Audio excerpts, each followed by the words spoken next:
Hi friends, तर चला आज पाहूयात काही किचन ट्रिक्स ज्या प्रत्येक गृहिणीला माहीत असायला हव्यात. तर चला पाहूया पहिली ट्रिक. जर तुम्ही कांदा टोमॅटो ग्रेव्हीचा बेस आधी करून ठेवत असाल तर त्यात जास्त तेल टाकू नका. कमी तेल आणि थोडी हळद वापरली तर ही ग्रेव्ही 5 ते 6 दिवस टिकून राहते.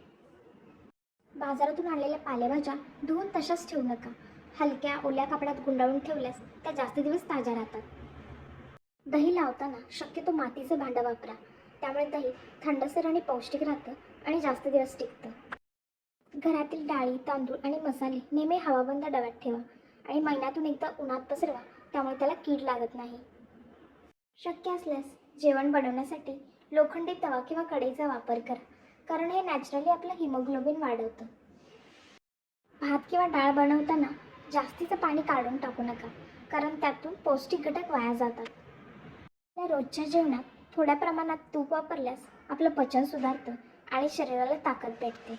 भोपळा, गाजर, बटाटा यांसारख्या भाज्या सालासकट शिजवल्यास आपणाला मुबलक प्रमाणात फायबर आणि खनिजे म्हणजेच मिनरल्स भेटतात.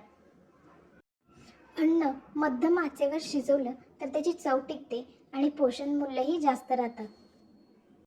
डाळ पटकन मऊ शिजण्यासाठी भिजवलेली डाळ शिजवताना त्यात थोडीशी हळद आणि 1 चमचा तेल टाकावं. त्यामुळे डाळ पटकन शिजते आणि तिचा रंग व चव छान राहते. हा व्हिडिओ आवडला असेल तर व्हिडिओला लाईक, शेअर आणि चॅनेलला सबस्क्राईब करायला अजिबात विसरू नका. आणि हो, अशाच आणखी टिप्स हव्या असतील तर मला कमेंटमध्ये नक्की कळवा. धन्यवाद.